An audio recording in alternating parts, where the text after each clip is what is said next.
Is that on? Hello, it's me. I thought I'd do a quick video today, and I always say a quick video, but this time it's going to be a quick video. This is the day before part 2 of a 3-part breast reconstruction for stage 1, grade 1 breast cancer, HER2 negative, estrogen positive, progesterone positive, both weak nuclei. This is all technical terms. I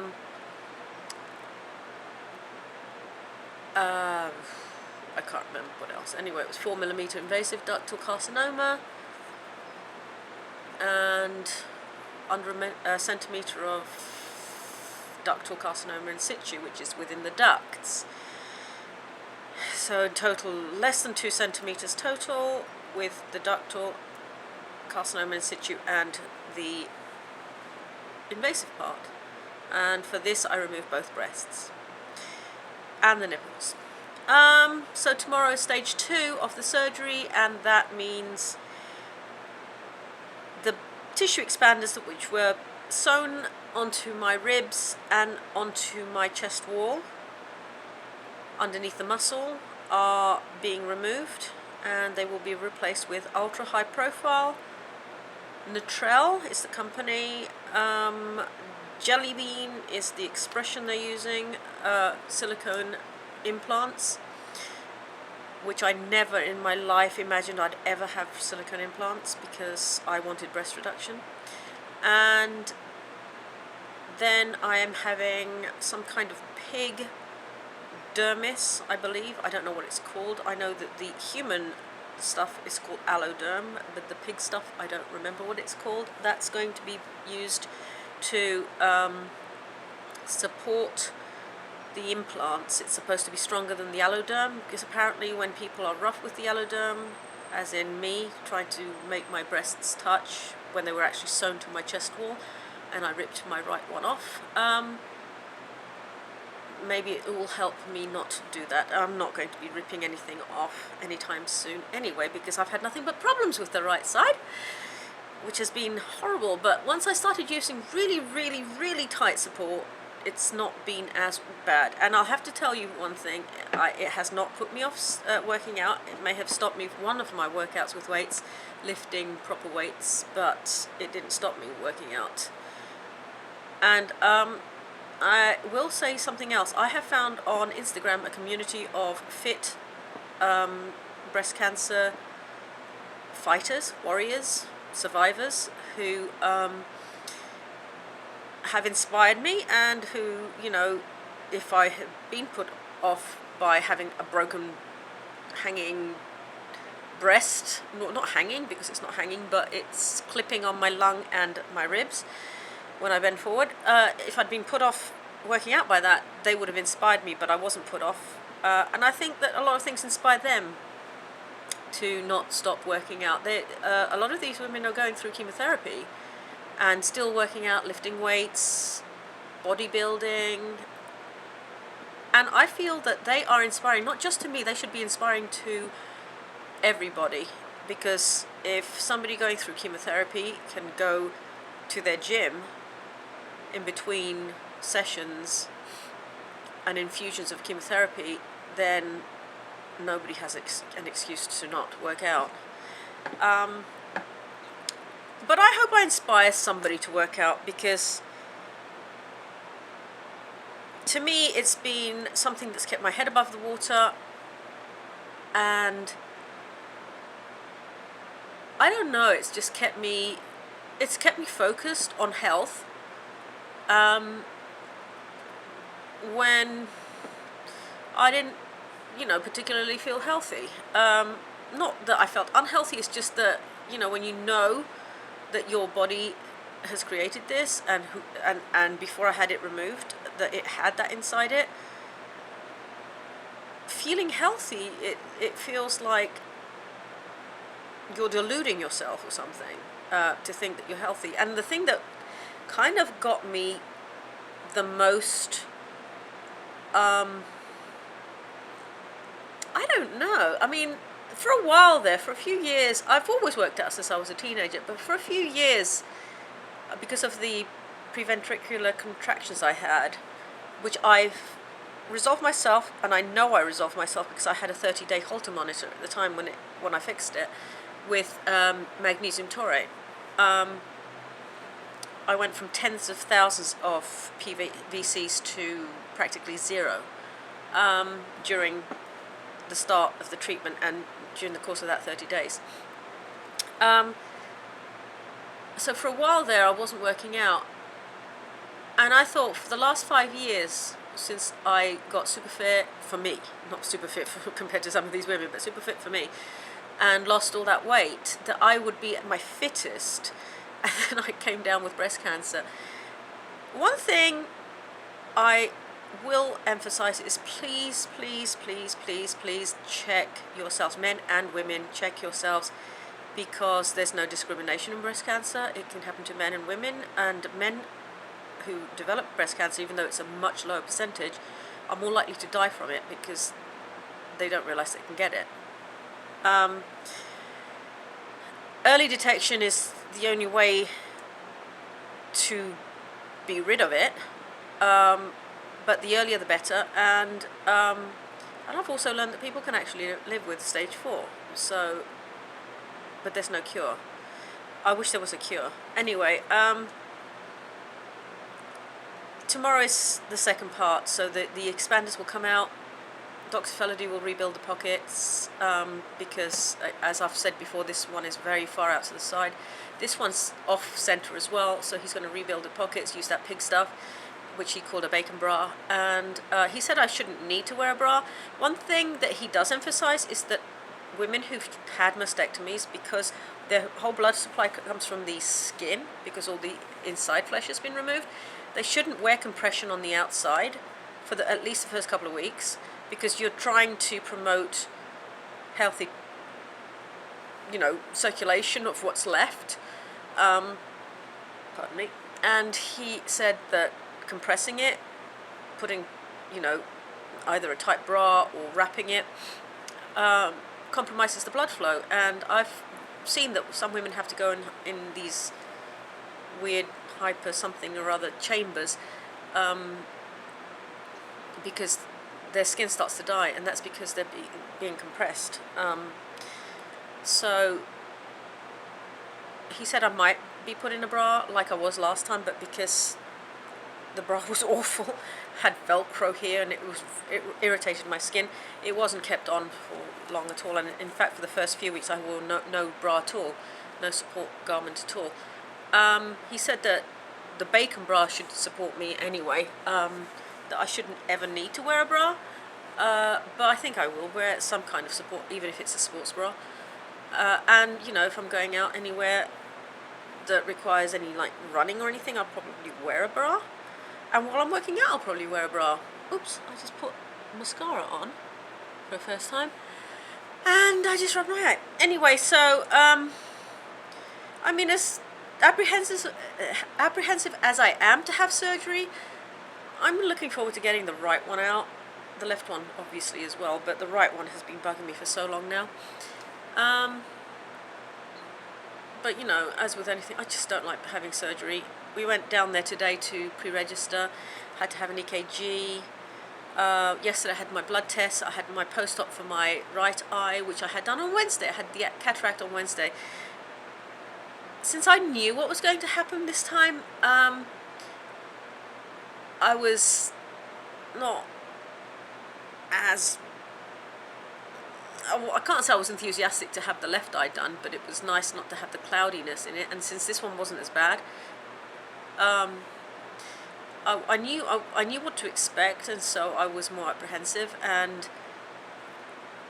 I wanted to blink the whole time with this eye, although I did with this eye as well, but it wasn't as desperate a need as this one. And when they put the plastic over your face and then stick it right on your eyeball, open eyeball, it's kind of, I don't know, it doesn't feel right. And then the whole thing just felt very weird to me. And then last night it was stinging, which the left eye I don't think had stung quite as badly. And then he changed the focal point for this one, because I was telling him that this one wasn't as close as I needed it. Like I couldn't see my nails when I was painting them properly. Like I can't read as close up when I'm holding my phone or my book, my ebooks on my iPad mini, or even on my Samsung. You know, I have to hold it really far out. And so I asked him to have it closer. He won't do it here. He says only 3% of the population requires it up here, and he says that I will regret it having up there. I never regretted having my eyesight like that before, and that's why we paid so much money so that we would have the eyesight that I wanted. But anyway, he said we went today for the post op from yesterday was the cataract, so today we went for the post op. I can't remember what I've said 5 minutes ago. Okay, this has been like this week has been a whirlwind, and I'm stressed and stuff. But anyway, he said that in 4 weeks I can get my eyes tested for my new prescription, and I said, but this isn't what I want. And he said, well, you've got to wait 3 months for it to settle. I said, I can't go 3 months without being able to see, because then I literally will not be able to leave my house for fear of walking into things, because I cannot see. With this eye, I mean, the prescription on this one is probably no better, not much better than it was before. And I can't see as closely as I could before. So really, there's not been any change in this eye at all, other than the fact that it now flashes like the freaking Terminator eye, as does this one. And so he said, well, in 3 months. And I said, no, I can't do that. And I said, insurance only covers a pair of glasses, and my pairs of glasses, because I choose to get anti-glare transitioning lenses that go dark in the sun, and the thinned lenses. They cost, and then the frame that I've picked out is not cheap, and the insurance only covers $100 and something of it. Because of this, and this is the first pair of glasses I'm having done in ages, so don't judge me. Like in years. My insurance will only pay for one, and they don't even pay 100%. They'll pay parts of it. So our portion will be probably about $300. Their portion will be probably about $400. That's how much glasses cost in America. So I said, and then they won't pay for a second pair in 3 months. So I said, what am I supposed to do? Not be able to see for 3 months? And he said, well, you can use an old pair of glasses, which I have, frames, and then get cheapo frame, lenses, $25 each lens, to get you through for 3 months, and then we'll do laser, because that's included in your toric upgrade, blah, blah, blah. Anyway, what's been suggested to me is to get one eye done so that I can see distance, and then have this eye, obviously, left as it is, because I can see closer with this eye, so that I don't need to wear glasses, and then eventually my brain will compensate, so that I can see far away and I don't need to wear glasses for distance, as long as I don't get something in that eye. And I guess I could get glasses made for that, in case I do get something happening to that eye. Anyway, and then I wouldn't need glasses for distance, because one eye would compensate for the other.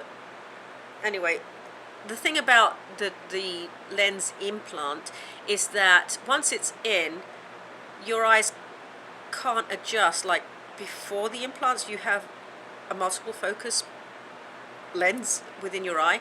This is a static focus, so you can't have several focal points, which is why he now tells us today that I would only have a single focal point in each eye. So it might be worth thinking about doing that other thing. So that's that. So we got all the blood tests yesterday. I had tape on me, and now I'm still red. I don't know if you can see it, but I'm still red here from the tape from the IV, which was there, and then I had blood taken, IV there, blood taken from here for the pre-ops for tomorrow. Tomorrow we're going to be there at 6:30. Surgery supposed to start at 8:30, but last time it didn't start till like 9:30 or 10. And it's supposed to take minimum 4 hours, 2 hours each side, depending on what he has to do. And I did ask him to unstick the scar tissue from my ribs, because I can feel it there. But I should be coming home by about 4 or 5 tomorrow. No overnight stay, thank goodness. Ooh, I am already on these antibiotics. Started them today. I have to take them twice a day, not tomorrow, but then Saturday onwards for another 9 days. And I have my painkillers. Oh, they gave me oxycodone this time, not Percocet. Oh, I don't know if I trust oxycodone. Never had it. And they gave me the anti-nausea stuff that I've never had to take after any of my surgeries, but you know, it's there just in case. I've still got the, you know, the bottles of the other ones. And I'm going to have drains. I found out on Saturday that I will have drains because I'm prone to seromas, which is the fluid buildup. So drains again, and I will have the on-cue pump, which is the stuff where they spider web the little very, very thin tubes inside your breasts, and that feeds a non-narcotic pain medicine to your surgery site, which might actually be good because then I won't have to take painkillers if this, from what I've heard and read, this second part isn't as painful as the first part where they take all your tissue. And in some lucky cases it's a straightforward swap, but unfortunately these pockets weren't good, so they're going to have to be redone. And then I should be home. Hopefully it shouldn't be as bad. I'm hoping that I can sleep on my side at some point and I don't have to wait 8 weeks again, because that was a real pain in the back. And I hope I can actually carry on with my paracording and stuff. Now, let me show you what I've been making lately. I made this one. This is the last one I made. I made this not last night because I did my nails yesterday. Pink again. I was going to put the Minions little thing that Holly got me, the little Minions nail decals, but you have to cut them and then put them in water and all that stuff. It's nothing like the breast cancer ones, so I don't think I'm going to bother. But anyway, they're pink and glittery and stuff. I can't wear dark nail varnish according to what the lady said on my phone pre-registration today as well. I had to do a half-hour phone call as well. And yeah, so I did this one the day before yesterday. I've done this one, which is pink with the pink camo. This one is black with the red camo. Well, no, it's called Red Widow. Then I've got the pink camo with black, because this has got black in it as well. Hi Binks. Then I have a pink one with green, which is supposed to make this Aztec sun bar design, which is like a flower. Look at the back of it. Isn't that cute? It's got little crosses on it. I think it looks very cute. It's supposed to make it look like a flower because of the green background. Then I did this one, which is more like an Aztec sun, which is the gold with the green, the different shade of green. And this is the first one I did, which was the blue with the black. I really like the Aztec sun.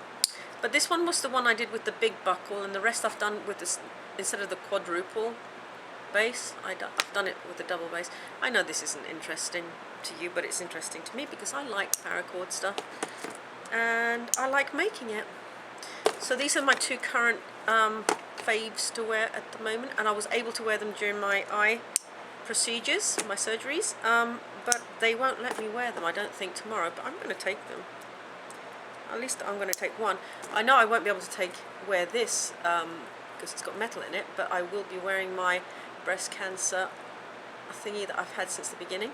It's starting to wear out, and I'm not sure if I should replace it or not, because it's the one I got when I was diagnosed. See, when I take a deep breath on this side, I can feel all the freaking scar tissue on my lung or rib or something that's pulling. Anyway, I have to do weights today. I have to get all my supplements, packets of baggies and stuff ready. Oh, did I show you I made this one? Yeah, I did, I think. So I made that last week. And I have to make dinner for the next couple of days because that's how I roll.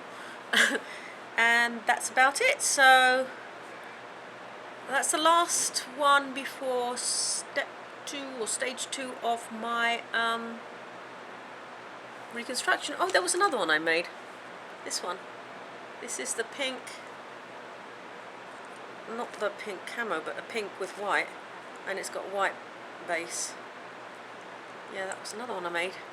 Oh, I really like these. As you can see, I've got 1, 2, 3, 4, 5, 6, 7. Ooh, I like this one. I think that's my favourite at the moment. There's lots of others, but I just really like that one. I don't know why. I'm not really into flowers at all. I really hate flowers. But these flowers don't like start to smell bad and pong and die and go off and get mouldy. Yeah, so that's it for today. Next time I will have non-concrete implants, which will be far more comfortable than these ones. God, I really hope so.